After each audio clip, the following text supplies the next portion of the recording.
Here is 3 signs your no contact is working. Week one, the first 7 days are always going to be brutal.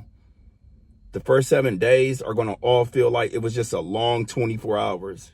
Your body's in shock. Your adrenaline's pumping. You're in survival mode. And you might be there for a while, but we don't realize that we're in survival mode until it's way down the road. And we see that we were just moving through life reacting and like trying to do damage control, trying to protect ourselves, trying to basically mask and hide a lot of the feelings that we have, because you still have to go to work. You still have to pay those bills. You still have to pay that car note. If you got kids, you still got to show up for them while you're going through one of the worst moments of your life. So understand, week one is always going to be that survival mode. You're going to be reactive, and we have to be aware of that. Because week one, I was doing a lot of crazy things that I regret now, but I didn't have nobody tell me like, hey, bro, you're in survival mode. You need to be careful about what you're doing and how you're reacting to things, because everything was instinct, and they probably weren't good instincts. But week one is basically, that's a lot of ego battling. Like, you're in denial. Your ego's taking a big hit. Your ego's working against you rather than for you. You're still trying to savor this relationship. You're still trying to beg to get her back. You're still thinking like, hey, maybe we just need 2 weeks and it's going to work out again. You're still thinking like, oh, we're going to break up to make up just like we did other time. Little do you know, it's for real this time, bro. There isn't going to be a next time where you're able to, like, you know, make up and break up. Like, it's for real this time. So ego battling and survival mode is going to be week one. Week two was very hard, and it's going to be very hard because during week two for men, you're going to realize, like, week two was, I mean, I look back at it and I laugh now, but like week two, I was like, this is where we make up. Week two of no contact is where men feel like, hey, this is where we make up. She's going to come back. Like, we argue all the time. It's been a week. We just both needed some time to cool off and get our emotions together. Like, that's my chick. Like, that's my right hand. That's my middle finger. Like, we going to get this together. But week two, she doesn't call. Week two, she doesn't text. Week two, silence. And it crushes you, because week two is always where we feel like stuff's going to slowly go back to normal. We all been in relationships where we break up, we make up, we break up, we make up.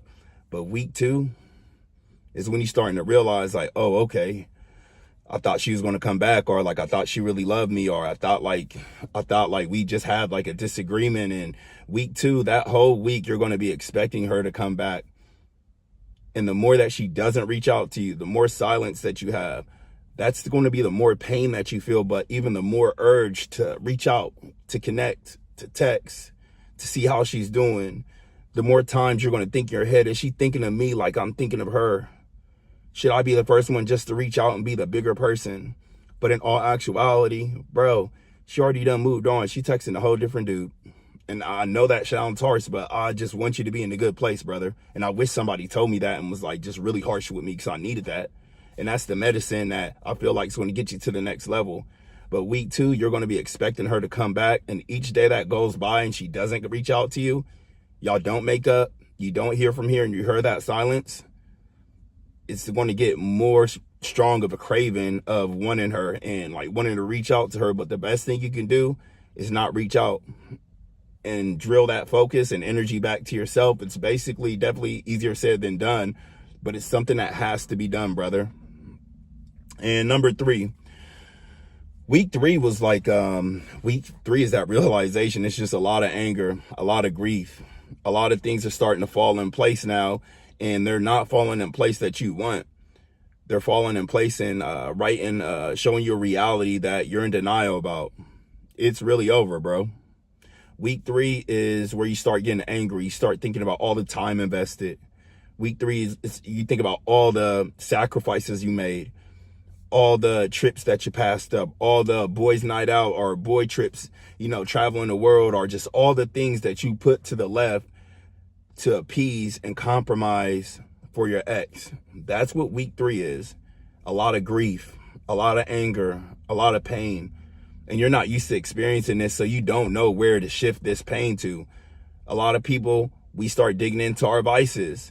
Because it's painful to realize that, man, everything that you really had invested in this person is gone.